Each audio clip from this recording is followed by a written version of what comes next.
अगले कुछ दिनों में चांदी का ट्रेंड कैसा रहेगा? क्या रेंज बनेगी? क्या खरीदारी का समय है या बिक्री का? सिल्वर के आउटलुक का हाल लेंगे एलकेपी सिक्योरिटीज के commodity currency vice president Jatin Trivedi से। मैं हूं कमल शर्मा। जतिन जी, आपका स्वागत है मोलतोल में। नमस्कार कमल जी। जी, जतिन जी, हम चांदी पर आपसे आगे बात करें उससे पहले आज बाजार में जिस तरह हमने मॉर्निंग में ओपनिंग देखी और अभी जो हाल है बाजार का, उस पर आप क्या कहना चाहेंगे? कमल जी देखिए, मार्केट का रिएक्शन जो है वो काफी सारी कलेक्टिव चीजों का है। एक तो जो है वो रुपया जो है वो कहीं ना कहीं आज सुबह हमने देखा था कि रुपया जो है वो स्ट्रेंथ के साथ ओपन हुआ था, जिसके कारण से प्रभावित गोल्ड सिल्वर के ऊपर थोड़ा सा नेगेटिव रिएक्शन देखने मिला घरेलू बाजार में। इसी के सामने शुक्रवार को हमने रुपए को बहुत बड़े फॉल के साथ देखा, जहाँ पर 1% से ज्यादा रुपया जो है वो गिर चुका था और 89.65 और 89.70 के बीच के लोअर लेवल्स तक छूने की कोशिश हुई। और इसके चक्कर में कॉमेक्स के अंदर जो फॉल आया था शुक्रवार को, तो उसमें यहाँ पर जो है वो इतनी बड़ी फॉल नहीं आई। तो वॉलेटिलिटी जो है अब वो बढ़ती हुई देखने मिल रही है, ऑलरेडी हाई पे ही है वॉलेटिलिटी।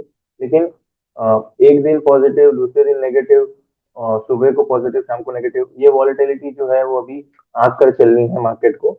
लेकिन ट्रेंड जो है, ब्रॉडर ट्रेंड जो है वो कहीं ना कहीं थोड़ा सा पॉजिटिव भी बना हुआ है। ये लोअर लेवल पर रुपए के कारण से या कॉमिक्स के प्राइसेस के कारण से कहीं ना कहीं दोनों ही चीजों में से एक, कोई भी एक जो है वो सपोर्ट में आ जाता है घरेलू बाजार के प्राइसेस में। जी। लंबी अवधि में बाजार सकारात्मक है, लेकिन अभी जो वॉलेटिलिटी देखने को मिल रही है जतिन जी, उसमें आप आने अगले कुछ दिनों में चांदी का आउटलुक क्या मानते हैं? अब थोड़ा सा मेरा पॉजिटिव साइड तक का व्यू पॉइंट रहेगा कमल जी, क्योंकि जब तक $50 के आसपास हम रेगुलरली ट्रेड कर रहे हैं कॉमेक्स में, तो ये कहीं ना कहीं एक सपोर्ट का कारण बन सकता है कि $50 से बहुत ज्यादा गिरावट नहीं आ रही है चांदी के अंदर। हालांकि बहुत ज्यादा बाइंग भी नहीं हो रही है। बार बार लेवल को टेस्ट करना का मतलब ये भी होता है कि वीक भी हो सकता है लेवल।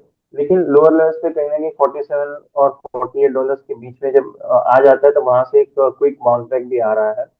और यूएस मार्केट का डेटा वाइज जो है वो रीओपनिंग होना, वो भी कहीं ना कहीं एक प्राइसिंग करते हुए देखने मिल रहा है। मार्केट जो पिछले एक डेढ़ महीने से जो मिसिंग था, जहाँ पर इकोनॉमिक डेटा जो है वो मिल नहीं रहे थे मार्केट को कि किस हिसाब से इसके अंदर फंडामेंटल्स को आंकना चाहिए, फेडरल रिजर्व जो है वो आगे जाके इस डेटा के हिसाब से क्या करेगा। तो अब इस चीज का जो है उल्लेख होते रहेगा और मार्केट इसको डाइजेस्ट करेगा, तो वॉलेटिलिटी बढ़ती रहेगी। ट्रेंड जो है वो कहीं ना कहीं वॉलेटिलिटी ज्यादा रहेगा। एक तरफ का अप ट्रेंड या डाउन ट्रेंड आपको नहीं मिलेगा मार्केट के अंदर। तो लेवल्स अगर मैं देखने जाऊँ तो सिल्वर के अंदर $47 to $48 मेरे लिए इंपॉर्टेंट सपोर्ट जोन रहेगा। और $55 जो है वो बहुत ही बड़ा रेजिस्टेंस है फिलहाल, तो जो ऑल टाइम हाई के करीब का है। लेकिन इमीडिएट बेसिस पे देखने जाएंगे तो $52 भी एक छोटा सा रेजिस्टेंस का काम कर रहा है। घरेलू बाजार में इसका उल्लेख देख लो तो 148 से 150 इंपॉर्टेंट सपोर्ट जोन है। और हायर साइड पे 157 से लेके 160 मेजर रेजिस्टेंस प्ले करते हुए देखने मिलेगा आपको। जी, तो जतिन जी, अभी जो चांदी का जो चार्ट है, उस पे कौन से पैटर्न सबसे अहम दिखाई दे रहे हैं? लेकिन पैटर्न जो है वो कहीं ना कहीं वॉलेटिलिटी का दर्शा रहा है, क्योंकि ना ही हायर हाई लेवल्स ब्रेक हो रहे हैं और ना ही लोअर लो लेवल्स ब्रेक हो रहे हैं। दिवाली के बाद के जो हाई हैं वो भी ब्रेक नहीं हो पा रहा है। और जो दिवाली पीरियड के बाद जो प्रॉफिट बुकिंग आई थी, उसके बाद के जो प्राइसेस में लो बनाए थे, उस लेवल्स को भी मार्केट ब्रीच नहीं कर पा रहा है।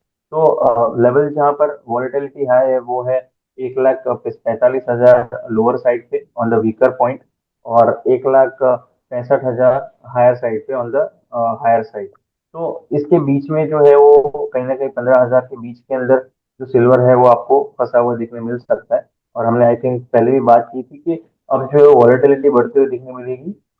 ना ही ज्यादा बड़ा अप ट्रेंड दिखेगा, ना ही ज्यादा डाउन ट्रेंड दिखेगा। तो हायर साइड की वॉलेटिलिटी के लिए रेडी रहना चाहिए, और इसको अगर समझ के चलेंगे तो ट्रेड करना आसान हो जाता है, पोजिशन करना भी आसान हो जाता है। जी, जतिन जी, चांदी में इस हफ्ते कोई बड़ा मूवमेंट संभव है या 10 तारीख को जब फेड की मीटिंग होगी इंटरेस्ट रेट को लेकर के उसके बाद ही कोई संभावना हमें दिखेगी? अब बड़ा ट्रेंड तो फिलहाल इस हफ्ते मिसिंग रहेगा कमल जी, क्योंकि जिस हिसाब से मार्केट के अंदर फेडरल रिजर्व की जो अभी मीटिंग के ऊपर नजर है, उसका कलेक्टिव डेटा जितना आते जाएगा उसके ऊपर रिएक्शन होगा इस हफ्ते जो भी डेटा आएंगे। मसलन शुक्रवार को हमने देखा था कि अ, अ, शुक्रवार और गुरुवार के बीच में जब जो डेटा आए थे उसमें देखा गया था कि नॉन फार्म पेरोल्स के और अनएम्प्लॉयमेंट के डेटा आए थे, तो उसमें ये उल्लेख हुआ था कि नॉन फार्म पेरोल्स अगर बढ़ के आया है तो हायर चांसेस हो जाता है कि फेडरल रिजर्व जो है वो कहीं ना कहीं पॉलिसी में रेट कट की रुझान जो है थोड़ी सी कम करे, क्योंकि अगर इकोनॉमिक स्ट्रेंथ में है, पेरोल ज्यादा हो रहे हैं नॉन फार्म में, तो डेफिनेटली इसका मतलब ये है कि इकोनॉमी अच्छी है, तो रेट कट का शायद रुझान कम हो। लेकिन ओवर द वीकेंड अगर देखें तो फेडरल रिजर्व के जो कमेटी मेंबर्स की जो स्पीच थी उसमें ये देखने मिला था कि कहीं ना कहीं रेट कट जो है वो हो सकता है दिसंबर में। तो इसके कारण से ये कहीं ना कहीं सपोर्ट जो है वो भी लेते हुए देखने को मिल रहा है गोल्ड के अंदर प्राइसेस जो है वो। तो इस हफ्ते जो मेजर डेटा आने वाले हैं वो है रिटेल सेल्स डेटा, यूएस के जीडीपी के आंकड़े आने वाले हैं, फिर वीकली इनिशियल जॉबलेस डेटा आएंगे। तो इन सबको आकर कलेक्टिवनेस जो बनेगा उसके हिसाब से गोल्ड और सिल्वर रिएक्ट देगा। रिएक्शन मुझे लग रहा है वॉलेटिलिटी का रहेगा, ट्रेंड नहीं जी। रहेगा इसके अंदर। तो डिप में बाइंग की खरीदारी की ही अपॉर्चुनिटी ढूंढनी चाहिए, जिस तरह से मैंने लेवल ऑफ सपोर्ट दिए हैं। और बहुत ज्यादा बड़ी गिरावट या फॉल एक्सपेक्ट नहीं करना चाहिए इस हफ्ते स्पेशली। तो चांदी का जो ट्रेड है, शॉर्ट टर्म ट्रेड की बात करें तो वहां पर क्या ग्लोबल मैक्रो डेटा उसे बहुत प्रभावित कर रहे हैं या और अभी करेंगे? डेफिनेटली करेंगे। जितना टैरिफ, ट्रेड टैरिफ को लेकर के जो क्लैरिटी आने की अभी तक आई नहीं है, तो जितना वो क्लैरिटी की तरफ आएंगे तो शायद गोल्ड और सिल्वर के लिए थोड़ा सा वो नेगेटिव रिएक्शन बनता है। लेकिन क्योंकि डॉलर इंडेक्स जो है वो थोड़ा सा प्रभावित कर रहा है अभी ज्यादातर, क्योंकि डॉलर इंडेक्स का फिर से 100 के करीब आना वो भी एक कहीं ना कहीं नेगेटिव सेंटिमेंट है। ये प्रॉफिट बुकिंग जो है वो उसके लिहाज से भी आ जाती है। जितना डॉलर इंडेक्स 100 के ऊपर जितना मेंटेन करने की कोशिश करेगा उतना गोल्ड सिल्वर को थोड़ा सा नेगेटिव रिएक्शन दिखने मिलेगा। बट अभी फिलहाल ऐसा तो कुछ अनुमान नहीं दिख रहा है कि डॉलर इंडेक्स 101 के ऊपर बहुत ज्यादा भाग जाए, 102, 102.50 के आसपास आ जाए, तब तो डेफिनेटली गोल्ड और सिल्वर के अंदर बहुत नेगेटिव रिएक्शन दिखने मिल जाएंगे।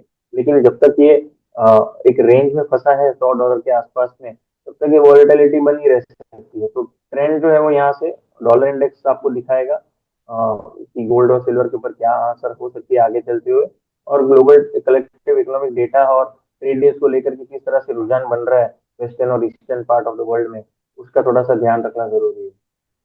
जी। जतिन जी, एक इंट्राडे ट्रेडर और एक पोजिशनल ट्रेडर की रणनीति में अभी क्या फर्क होना चाहिए सिल्वर पर? देखिए, लेवल वाइज रणनीति रखना है। इसके अंदर बड़े ट्रेंड को कैप्चर करने की कोशिश नहीं करनी है।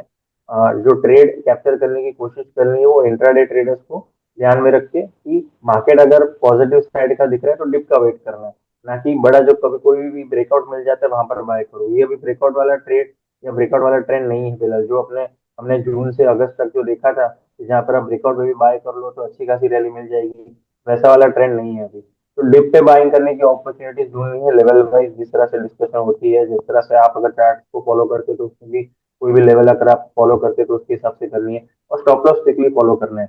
क्योंकि वॉलेटिलिटी में क्या होगा, अगर गलत साइड पे अगर आप ट्रेड ले लेते हैं तो रेंज के अगर ऊपरी स्तरों पे अगर आपने बाइंग की है तो वहां से आपका रिस्क जो है बहुत ज्यादा बढ़ जाता है। इसलिए मैं बता रहा हूँ कि डिप पे बाइंग करने की ज्यादा फायदेमंद चीजें यही है कि रिस्क रिवॉर्ड जो आपके फेवरेबल में आ जाता है।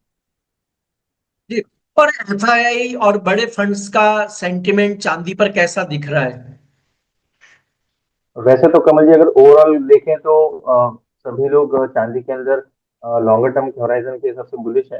लेकिन शॉर्ट टर्म में क्या है, थोड़ा सा वॉलेटिलिटी बढ़ सकती है, क्योंकि जितनी बाइंग पिछले 6 8 महीने में हुई है उतनी तेज रफ्तार से बाइंग जो है फिलहाल मिसिंग रहेगी। ईटीएफ का रुझान से अभी भी बाइंग नंबर्स जो है वो बढ़ रहे हैं। इनफैक्ट ईटीएफ के अंदर माध्यम से और सिल्वर के अंदर एलोकेशन के हिसाब से देखने जाएंगे तो पॉजिटिविटी के साइड के संकेत है। थोड़ा सा धीमापन है, लेकिन ओवरऑल लॉन्गर टर्म प्रोजेक्शंस के हिसाब से है वो।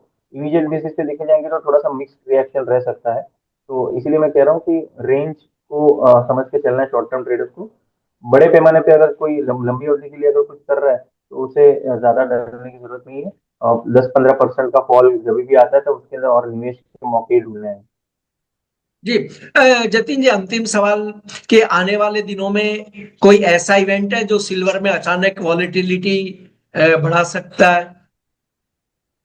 फेडरल रिजर्व की जो इंटरेस्ट रेट डिसीजन है दिसंबर में, वो सबसे ज्यादा इम्पैक्ट करेगा गोल्ड और सिल्वर के प्राइसेस को और चांदी के प्राइसेस को भी, क्योंकि जितना हम ये समझ के चल रहे हैं कि इंटरेस्ट रेट का रुझान जो है वो कहीं ना कहीं रेट कट की तरफ है, तो उसमें अगर जो ब्रेक लग जाती है दिसंबर मंथ में, और कमेंट्री जो है वो भी इम्पोर्टेंट हो जाती है। कमेंट्री अगर यह हो जाती है कि नेक्स्ट और एक क्वार्टर तक और ज्यादा रेट कट की तरफ उम्मीदें नहीं बढ़ानी चाहिए, तो डेफिनेटली रिएक्शन नेगेटिव साइड का आएगा। लेकिन अगर इंटरेस्ट रेट कट भी हो जाता है और अगर डोविश कमेंट्री भी आ जाती है, तो बहुत ज्यादा पॉजिटिविटी साइड के संकेत भी मिल जाएंगे गोल्ड और सिल्वर के लिए। और साथ ही साथ में यूएस चाइना की ट्रेड डील और यूएस इंडिया की ट्रेड डील की अनाउंसमेंट जितनी भी तेजी से बढ़ने की वो क्षमता बढ़ेगी, उतना ही डॉलर इंडेक्स जो है थोड़ा सा वीकनेस की तरफ भी आ सकता है। तो उसके कारण से भी गोल्ड सिल्वर को सपोर्ट मिल सकता है। तो दोनों साइड के ट्रेड्स ओपन रहेंगे, तो ये सबका वर्णन जो है वो गोल्ड सिल्वर आपको ट्रेड अपने प्राइजेस में दिखाएगा। जी। आपका कोई डिस्क्लेमर जतिन जी? कमल जी, मैं गोल्ड और सिल्वर के ईटीएफ के माध्यम से निवेश बना रहता हूँ इसके अंदर, और ट्रेडिंग आइडियाज जो हमारे क्लाइंट्स को रेगुलर बेसिस पे जाते हैं। ये मेरा डिस्क्लेमर होगा। जी, आपका धन्यवाद, शुक्रिया जतिन जी। नमस्कार।